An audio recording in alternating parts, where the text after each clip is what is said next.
እግዚአብሔር እመቤታችን መርጧታል አይደል? እና አንዳንድ ሰዎች ምን ይላሉ እንዴ? ከመረጣት ሲመርጡት የማይመርጥ አለ። ቆርጦ በትር ሲያረጉት እምቢ የሚል በትር የለም፣ እንጨት የለም። ስለዚህ እግዚአብሔር ስለመረጣት እናቱ ሆነች። ታዲያ ምን አዲስ ነገር አለ? እኛ ለምን እንሰግዳለን ይላል። መመረጥማ ዓለም ሁሉ ተመርጦ ነበር። አዲያ ግን መመረጡን አላበላሸም። ለምንኩስና ተመርጦ ምንኩስናውን ያበላሽ የለም። ለቅስና ተመርጦ ቅስናውን የጣለ የለም። ለትዳር ተመርጦ ትዳሩን ያበላሽ የለም።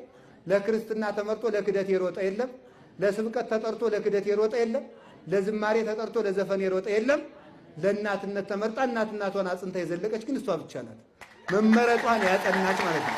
ይሄንን አጽንታ ያኖረች ማለት ነው። መመረጥማ ሁሉም ይሁዳም እኮ ተመርጧል። አልተመረጠም? ተመርጧል። ሐዋርያውን ተብሎ ቢመረጥ 30 ብር አታሎት ሄደ። 30 ብር መመረጥ ሁሉም ተመርጧል። መመረጧን ያጸናች ግን እርሷ ናት። እስኪ ቤተ መቅደስ አሁን እናንተ ወገባችሁን የቆረቆራችኋለ፣ እንቅልፋችሁ የመጣለ፣ ራት ትዝ ያላችኋለ፣ እንቅልፍ ትዝ ያላችኋለ። አሁን እዚህ ተቀምጣችሁ እኮ ነው። ቢያንስ ብትቀመጡ 3 ሰዓት ነው።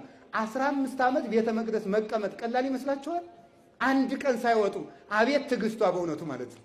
ያንን በማድረጓ እግዚአብሔርን በቤተ መቅደስ ጸንታ 12 ዓመት ብትቀመጥ 20ውን ዓለም የፈጠረውን አምላክ ለመሸከም ኃይል አገኘች ማለት ነው።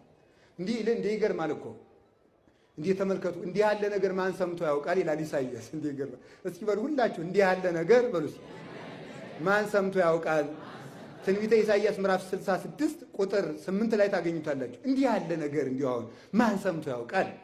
ከእግዚአብሔርን መውለድ ተሰምቶ አይታወቅም። ተሰምቶ የማይታወቅ ትዕግስት ቢኖራት ተሰምቶ የማይታወቀውን አምላክ ወለደችው። የማይመረመረውን አምላክ ወለደችው። ይህ ምንድነው? በቤተ መቅደስ የኖረችው ትዕግስቷ ነው። ሕሊናዋን አንጽታ ቀድሳ በትዕግስት ቤተ መቅደስ ኖረች። ለዮሴፍም ታጨች። እንግዲህ ከዚያ በኋላ ለዮሴፍ ስትጣጭ ከዲያብሎስ ለመሰወር ነው።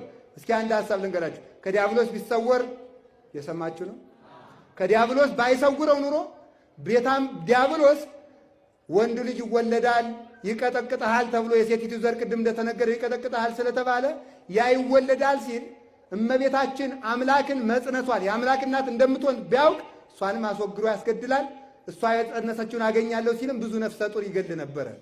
እግዚአብሔር ግን እንዳያውቅ የዮሴፍ እጮኛ ናት እያለ እንዲጃጃል ማለት ነው። ዲያብሎስ የዮሴፍ እጮኛ ናት እያለ እየተጃጃለ እንዲኖር ለዮሴፍ እንድትታጭ አደረጋል።